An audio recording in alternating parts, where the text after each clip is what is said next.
पिछले वीडियो में हमने आपको बताने का प्रयास किया था कि मैं क्या हूँ, मेरा स्वरूप क्या है।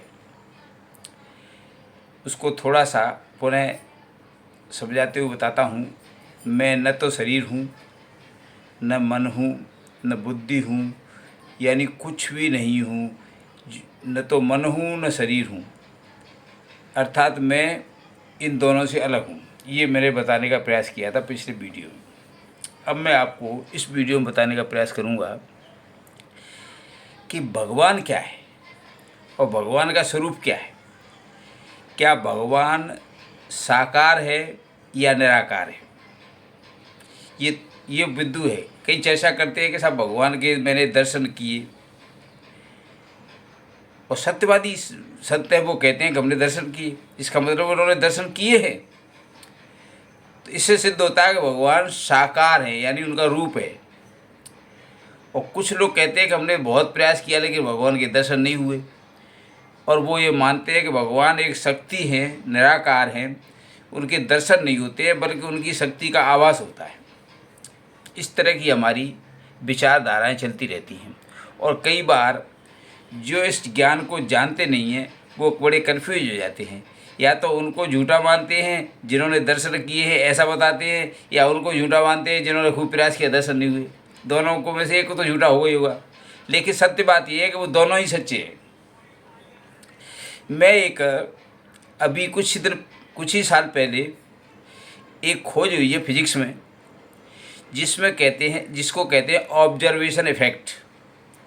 यानी जब छोटे कणों को, जब इलेक्ट्रॉन को या और छोटे कणों को या प्रोटॉन को या न्यूट्रॉन को जब डिटेक्टर से देखा जाता है तो वो कण दिखाई देते हैं। जब छोटे कणों को, इलेक्ट्रॉन, प्रोटॉन या न्यूट्रॉन को डिटेक्टर से देखा जाता है तो वो कण के रूप में दिखाई देते हैं। और जब भी उन छोटे कणों को किसी इंस्ट्रूमेंट में डाल करके उनके प्रभाव को देखा जाता है तो वो तरंग यानी क्वांटम के रूप में होते हैं। यानी एक ही चीज़ डिटेक्टर से देखने पर कण है, वही चीज़ किसी मशीन में डाल करके स्टडी करने से वो तरंग है। ये अभी हमारी रिसेंटली फिजिक्स में खोज हुई है। इसको कहते हैं ऑब्जर्वेशन इफेक्ट। ये खोज हुई है, वैज्ञानिकों ने खोज की है, कोई मेरे नया नहीं जुड़ा है। ऑब्जर्वेशन इफेक्ट में यदि किसी छोटे कण को, एलिमेंट्री पार्टिकल को डिटेक्टर से देखा जाता है तो वो एलिमेंट्री पार्टिकल कण का व्यवहार करता है। जब उसको किसी इंस्ट्रूमेंट से देखा जाता है तो वह एलिमेंट्री पार्टिकल तरंग का व्यवहार करता है। यानी एक ही चीज़ तरंग रूप में भी होती है और कण रूप में भी होती है, जिसको dual nature of the particle कहते हैं। मतलब फिजिक्स में बताया जाता है इसको dual nature of the particle. ये वैज्ञानिक तथ्य है, इसमें मैंने मेरी तरफ से कुछ नहीं जोड़ा है, ये वैज्ञानिकों ने प्रयोग किया है।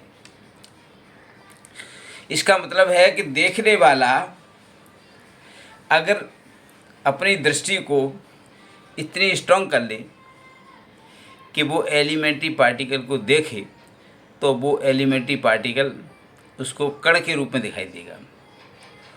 और अगर उसकी देखने की शक्ति नहीं है तो वो शक्ति के रूप में दिखाई देगा, यानी तरंग के रूप में दिखाई देगा। अब मैं आपको ये सिद्ध करना चाहता हूँ कि ईश्वर साकार भी है और निराकार भी है। मैं आपको बताता हूँ कि जैसे हमारा स्थूल शरीर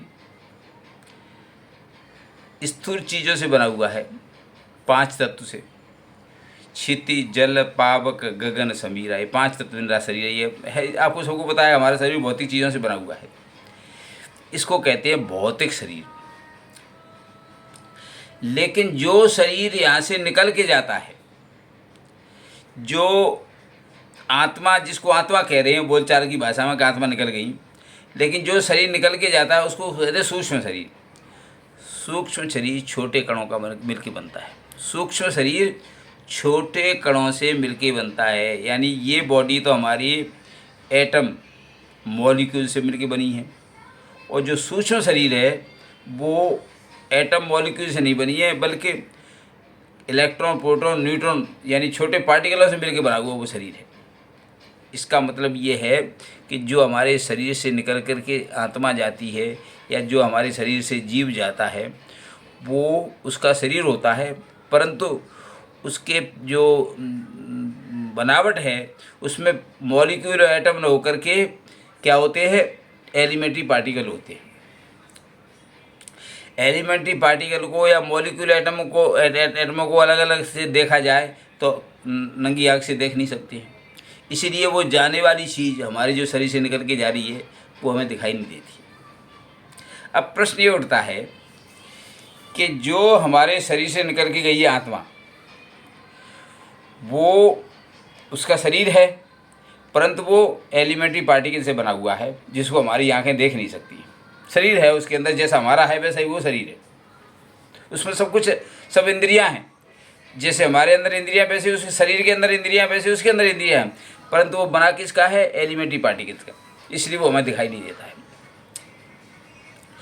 अब प्रश्न उठता है कि भगवान, जिसको हम ईश्वर कहते हैं, परमात्मा कहते हैं, वह भी जिसको हम देवता कहते हैं, जैसे कभी कभी लोग कहते हैं कि साहब मैंने देवी माँ को देखा, मैंने भगवान के दर्शन किए, मैंने फलां को देखा, मैंने फला देवता को देखा। ये झूठी बात नहीं है। ये सूक्ष्म शरीर है, एक सूक्ष्म शरीर के रूप में रहने वाले जीव हैं। जीव मत कहिए, एक महान आत्मा है जो हमें तब दिखाई देती हैं जब हमारी दृष्टि इस तरह की हो जाती है कि देखने लायक हो जाती है। डिटेक्टर के रूप में हमारी दृष्टि हो जाती है। और डिटेक्टर के रूप में दृष्टि को अपने साहित्यों में लिखा है, संतों ने लिखा है, दूसरे लोगों ने लिखा है, दिव्य दृष्टि। दिव्य दृष्टि कहते हैं इसको। दिव्य दृष्टि का मतलब एक ऐसी दृष्टि जिससे हम एलिमेंट्री पार्टिकल्स को देख सकें। जब किसी व्यक्ति की तप करके या भजन करके या साधना करके या किसी अन्य प्रकार से अपनी दृष्टि को दिव्य दृष्टि में बदल देता है, तो फिर वो जो आत्माएं जो सूक्ष्म शरीर में बनी हुई हैं वो हमें दिखाई देने लग जाती हैं। इसका मतलब है कि परमात्मा साकार भी है, परंतु देखने वाला चाहिए, दिव्यदर्शी चाहिए। परमात्मा निराकार है कब, जब हमारी दिव्यदर्शी नहीं है तब, क्योंकि वो हमें दिखाई नहीं दे रहा है। तो परमात्मा का रूप दो तरह का हो गया, साकार और निराकार। इसलिए दोनों ही बात सत्य हैं। परमात्मा निराकार है, जो लोग कहते हैं उन्होंने उनकी दिव्यदृष्टि डेवलप नहीं हो पाई है, इसलिए उन्होंने देखा नहीं, इसलिए परमात्मा को निराकार कहते हैं। और परमात्मा साकार है, उनकी दिव्यदृष्टि डेवलप हो गई है, उन्होंने छोटे छोटे पार्टिकलों से बने हुए शरीर को देख लिया है, तो वो उसको कहते हैं साकार। ऐसे ही प्रत्येक जीव होता है, ऐसे ही प्रत्येक जीव निकलता है एलिमेंट्री पार्टिकल के रूप में, जिसको हम देख नहीं सकते हैं, जिसको हम बोलचाल की भाषा में कहते हैं कि उसका जीव निकल गया, या उसका शरीर निकल गया, या उसकी आत्मा निकलेगी। अकेली आत्मा नहीं होती है, आत्मा के साथ में मन और होता है। मैंने आपको बताया था पिछले वीडियो में कि मन, बुद्धि, चित्त और अहंकारी चारों चीज़ें एक अलग से होती हैं, जिसको जो सभी जीवों में होती हैं। वो मन, बुद्धि, चित्त, अहंकार, जिसको अंतःकरण कहते हैं, वो भी उस आत्मा के साथ जाता है। तो मन, बुद्धि, चित्त, अहंकार में सारे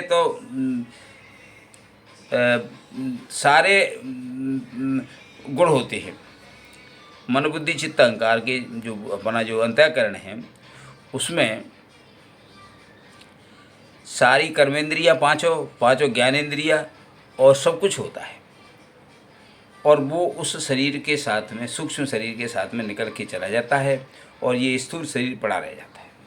इस तरह से स्थूल शरीर और सूक्ष्म शरीर पृथक पृथक होता है। स्थूल शरीर कंसंट्रेटेड एटम मॉलिक्यूल से बना होता है और सूक्ष्म शरीर एलिमेंट्री पार्टिकल से बना होता है, लेकिन होता उसके अंदर भी सब कुछ है।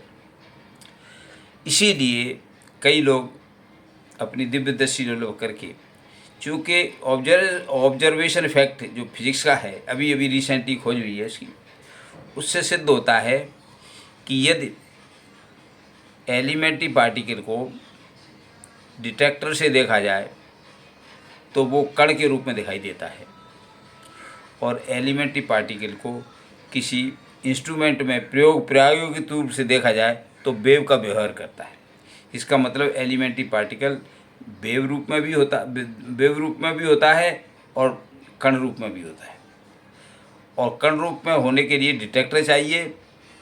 तो डिटेक्टर का मतलब है एक बहुत ही सूक्ष्मदर्शी दृष्टि, और वो सूक्ष्मदर्शी दृष्टि अगर हमारे अंदर डेवलप हो जाती है तो हम किसी भी जीव को साकार रूप में देख सकते हैं। और ऐसे ही लोगों ने देखा है, कई संतों ने भगवान चतुर्भुज का रूप धारण करके देखा हुआ है। अब एक और प्रश्न उठता है कि जो भक्ति करते हैं, जो भगवान पर समर्पित हो जाते हैं, वो सब कुछ भगवान के ऊपर छोड़ देते हैं, उनकी मदद भगवान करता है, ये बिल्कुल सत्य है। दो तरह से करता है। यदि उसके अंदर दिव्य दृष्टि डेवलप नहीं हो पाई है तो किसी आदमी की बुद्धि को फेर करके, किसी आदमी को प्रेरणा दे करके उसकी मदद के लिए भेज देता है, या स्वयं किसी आदमी का रूप धारण करके उसकी मदद के लिए आ जाता है भगवान। और अगर उसकी दिव्य दृष्टि डेवलप हो गई है तो स्वयं सूक्ष्म शरीर से आकर के उसकी मदद कर देता है। इस तरह से मैं ये सिद्ध करना चाहता हूँ कि भगवान या जीव या देवता जो भी हैं वो सभी होते हैं। उनको दिव्य दृष्टि वाले साक्षात रूप में देख लेते हैं, और जिनकी दिव्य दृष्टि नहीं होती है, जिनकी दिव्य दृष्टि डेवलप हो नहीं पाती है परंतु श्रद्धा पूरी होती है, उनकी वही देवता, वही भगवान, वही गॉडेस आकर के दूसरे के रूप में धारण करके उनकी मदद करते हैं। इस तरह से मैं सिद्ध करना चाह रहा था कि जो लोग यूँ कहते हैं कि मैंने भगवान के दर्शन किए हैं, वो भी सत्य बोलते हैं, और वो जो लोग यूँ कहते हैं कि साहब मैंने बहुत प्रयास किया, मैं बिल्कुल दर्शन नहीं हो पाया, वो भी सत्य बोलते हैं। दोनों ही सत्य हैं। अंतर केवल इतना है कि जिन्होंने दर्शन किए उनकी दिव्य दृष्टि डेवलप हो गई थी, वो डिटेक्टर बन चुके थे, तो डिटेक्टर को कण के रूप में दिखाई देते हैं। और जिनको दर्शन नहीं हुए हैं वो डिटेक्टर नहीं बन पाए, उनको आभास हुआ था, यानी वो दूसरी चीज़ों पर देख रहे थे, प्रयोग के रूप में देख रहे थे, या इंस्ट्रूमेंट में देख रहे थे, या किसी मशीन में देख रहे थे। तो जो मशीन में देखते हैं तो भगवान दूसरे रूप में आता है, किसी के रूप में आता है, किसी बच्चे के रूप में आता है, या किसी आदमी के रूप में मदद करने आता है। और जब वो अच्छे डिटेक्टर बन जाते हैं तो सीधा ही उसको देख लेते हैं। धन्यवाद। मैं ये कहना चाहता हूँ कि भगवान साकार भी होता है और निराकार भी होता है। इसका मतलब ये हुआ कि जीव के बारे में ये तो स्पष्ट हो गया कि जीव एलिमेंट्री पार्टिकल से बना हुआ शरीर होता है।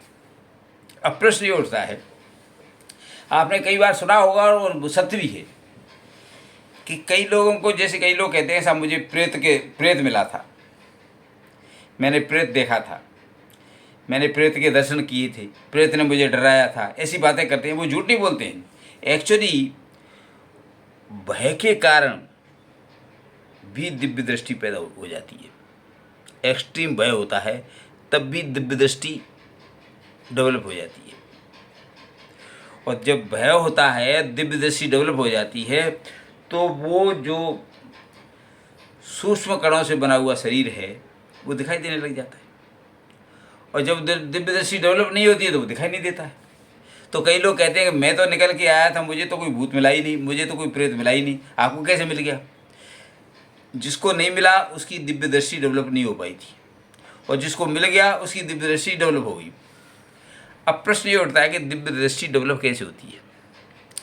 एक्सट्रीम भय से भी दिव्य दृष्टि डेवलप हो जाती है, एक्सट्रीम विश्वास से भी दिव्य दृष्टि डेवलप हो जाती है।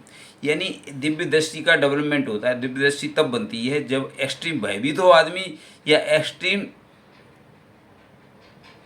भावुक हो, एक्सट्रीम भयभीत हो, या एक्सट्रीम प्यार करने वाला हो, या एक्सट्रीम चाहने वाला हो, तब भी दिव्य दृष्टि हो जाती है।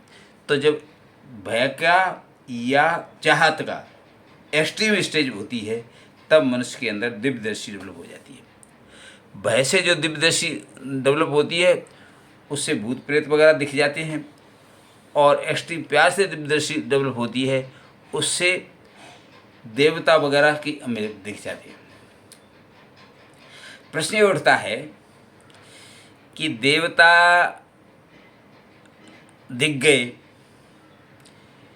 तो आप ये कहोगे सब मैंने फलाने देवता के दर्शन की है, मैंने काली माई के दर्शन किए, काली माई मेरे से बात की है, वगैरह वगैरह, ऐसे आप क्या कहोगे। दिव्य दृष्टि का मतलब अकेली देखने की नहीं होती है। दिव्य दृष्टि का मतलब पांचों ज्ञानेंद्रियां दिव्य हो जाती हैं। सूंघने की ज्ञानेंद्रिय दिव्य हो जाती है, देखने की ज्ञानेंद्रिय दिव्य हो जाती है, सुनने की ज्ञानेंद्रिय दिव्य हो जाती है, और जीव की ज्ञानेंद्रिय दिव्य हो जाती है, छूने की दिव्य हो जाती है। यानी पांचों ज्ञानेंद्रियां दिव्य होती हैं। जब पांचों ज्ञानेंद्रियां दिव्य हो जाती हैं, तो जो सूक्ष्म शरीर का देवता है वो आपको स्थूल रूप में दिखाई देने लग जाता है। स्थूल वो आपसे बात करता है तो आपकी बात वो उसकी की हुई बातों को आप सुन लोगे, क्योंकि आपके अंदर दिव्य दृष्टि में कान भी दिव्य हो गए, सुनने की शक्ति भी दिव्य हो गई है।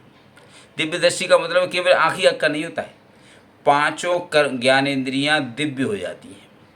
सूंघने की ज्ञानेंद्री, चखने की ज्ञानेंद्री, देखने की ज्ञानेंद्री, सुनने की ज्ञानेंद्री और छूने की ज्ञानेंद्री, पांचों ज्ञानेंद्रियां दिव्य हो जाती हैं।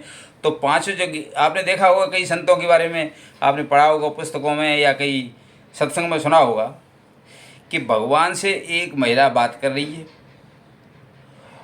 और भगवान से बात करते हुए वो महिला की बात तो आप सुन रहे हो, लेकिन उधर की बात नहीं सुन रहे हो।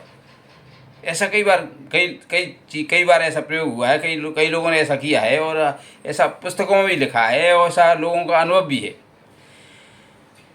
इसका मतलब क्या हुआ कि उस महिला की दिव्य दृष्टि डेवलप हो गई थी, उसको वो भगवान दिख रहे थे, और भगवान जो दिव्य वार्ता कर रहे थे उनको दिव्य दृष्टि दिव्य कानों से ही सुना जा सकता था। और वो उस आदमी के दूसरा आदमी बैठा हुआ है, उसके अंदर दिव्य कान है नहीं, तो वो उसकी बात को नहीं सुन रहा है। लेकिन महिला जो बात कर रही है उसको दिव्य कानों से नहीं, इन्हीं कानों से सुन सकता है। इसलिए केवल महिला की बात सुनाई दे रही है और भगवान की बात सुनाई नहीं दे रही। ऐसा कई बार आता है। मैं इस एग्जाम्पल से या इस व्याख्या से आपको ये सिद्ध करना चाहता हूँ कि दिव्य दृष्टि डेवलप होने के बाद में एटॉमिक रूप में या कणों के रूप में, कणों से बने हुए शरीर को दिखाई देने लग जाते हैं, और कणों से बने हुए शरीर दिखाई देने लग जाते हैं, और कणों से बने हुए शरीर की आवाज़ सुनाई देने लग जाती है। कणों से बने हुए शरीर को छू करके आभास हो जाता है कि ये है। कणों से बने हुए शरीर को यानी सूक्ष्म शरीर को देखने, सुनने, चखने, छूने से उनको छुआ जा सकता है। कब? जब दिव्य दृष्टि डेवलप हो जाती है तब। और दिव्य दृष्टि डेवलप नहीं होती है तो वो आपके सामने बने रहे लेकिन आपको दिखाई नहीं देंगे। अब मैं आपको इसी पॉइंट पर एक और इसकी व्याख्या में एक चीज़ और बताऊंगा कि आप ये सोचें कि जहाँ आप बैठे हैं वहाँ आप ही हैं, तो आप गलतफहमी निकाल दो। स्थूल रूप से तो आप ही हैं वहाँ, लेकिन सूक्ष्म शरीर से उस जगह पर बहुत सारी आत्माएं घूम रही हैं। वो अपने काम से जा रही हैं, आ रही हैं, कहीं जा रही हैं, बातचीत कर रही हैं, कभी और कुछ कर रही हैं। आपने देखा होगा, हमारे साहित्य में लिखा पड़ा है कि फलां जैसे देवता लोग आए, देवताओं ने आरती उतारी, देवताओं ने फलाना काम किया, देवता ऊपर आए वगैरह, बहुत सारी चीज़ें आपको इतिहास में उसमें पुराणों में लिखा मिलेगा।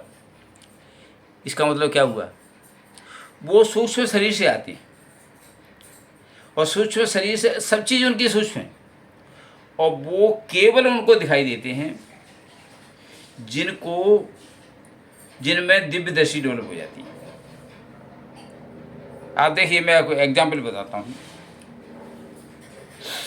रामचंद्र जी जब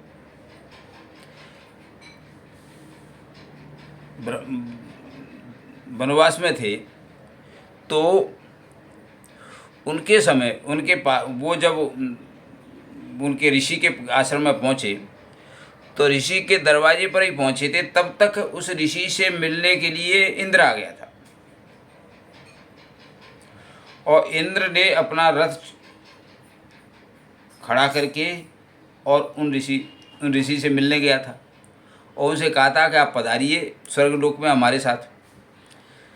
तो उस ऋषि ने इंद्र से ये कहा था कि भाई अब तो मैं नहीं जा पाऊँगा, क्योंकि मुझसे राम लक्ष्मण मिलने आ रहे हैं, मैं उनसे मिल के ही जाऊँगा। तो राम और लक्ष्मण को वो इंद्र दिखाई दिया था। इंद्र रथ में आया था, उसमें बाकायदा रामायण में लिखा हुआ, वाल्मीकि रामायण में, कि इंद्र का रथ जमीन से कुछ ऊपर था और वो इंद्र उसमें से उतर के गया था और ऋषि से वार्ता हुई थी। फिर इंद्र उससे लौट करके अपने रथ में बैठ के चला गया था। ये राम ने भी देखा था, लक्ष्मण ने भी देखा था। ये हमारे वाल्मीकि रामायण में लिखा हुआ है, और वाल्मीकि रामायण में कोई काम गलत नहीं लिखी है, उन्होंने व्याख्या भी इस तरह की नहीं की है, क्योंकि उनका उद्देश्य कोई था नहीं। इसका मतलब है कि राम लक्ष्मण में भी दिव्य दृष्टि थी, जो कि उनकी आयु कोई ज़्यादा नहीं थी, 20-25 साल के, 30 साल के थे। 30 साल की आयु तक उन्होंने दिव्य दृष्टि अपने अंदर डेवलप कर ली थी कि वो देवताओं को देख सकते थे। राम जब युद्ध जीत गए तो सभी देवता उनको आशीर्वाद देने आए थे। उसमें उनका पिता दशरथ भी आया था, और दशरथ ने उस राम को आशीर्वाद दिया था, और दशरथ से राम ने अपनी माँ कैकेयी को माफ़ करने के लिए निवेदन भी किया था। ये बात सत्य है, झूठ नहीं है, क्योंकि राम के अंदर दिव्य दृष्टि थी, और जो देवलोक में रहते हैं या जो अन्य लोकों में रहते हैं, पृथ्वी के अलावा अन्य लोकों में रहते हैं, उनका शरीर सूक्ष्म होता है, और वो सूक्ष्म शरीर सभी को दिखाई नहीं देता है, स्थूल आंखों से दिखाई नहीं देता है, वो दिव्य आंखों से दिखाई देता है। उसको दिव्य शरीर ही, उसको दिव्य त्वचा ही उसको छू सकती है, दिव्य नाक ही उसको सूंघ सकती है, दिव्य जीव ही उसको चख सकती है। तो बात जो हमारी पुस्तकों में लिखी है वो गलत नहीं लिखी है, बल्कि आप उसको समझ नहीं पा रहे हैं, इसलिए उसको गलत मानते हैं, क्योंकि आपको ये नहीं पता है कि दिव्य दृष्टि से सूक्ष्मतम शरीर को देखा जा सकता है, दिव्य दृष्टि से सूक्ष्मतम शरीर को छुआ जा सकता है, दिव्य दृष्टि से सूक्ष्म शरीर तक को सूंघा जा सकता है, दिव्य दृष्टि से सूक्ष्मतम शरीर की बातें सुनी जा सकती हैं। ये सब कुछ किया जा सकता है, क्योंकि हम डिटेक्टर बन गए हैं। डिटेक्टर अणु और छोटे छोटे कणों को भी कण के रूप में देख सकता है, और अगर हम अच्छे डिटेक्टर नहीं हैं तो फिर उसको किसी प्रायोगिक भेजेंगे, प्रायोगिक से पता लगेगा ये तो तरंगे हैं, कण नहीं हैं। तो इस तरह से किसी प्रयोग से आप देखोगे तो वो दिखाई नहीं देगा, तरंगों के रूप में दिखाई देगा, और अगर डिटेक्टर से देखोगे तो वो आपको स्थूल रूप में दिखाई देगा। इस तरह से भगवान या जीव या देवता या जो भी हैं, जो सूक्ष्म शरीर से हैं, वो आपको दिखाई दे सकते हैं यदि आप अच्छे डिटेक्टर हैं या आप अच्छे आप में अगर दिव्य दृष्टि आ गई है तो देख सकते हैं। आपने देखा होगा महाभारत में संजय ने 40 किलोमीटर दूर बैठ कर के महाभारत के युद्ध की पूरी घटना सुनाई थी केवल दिव्य दृष्टि से, क्योंकि संजय को व्यास जी ने दिव्य दृष्टि दे दी थी। दिव्य दृष्टि दी जाती थी।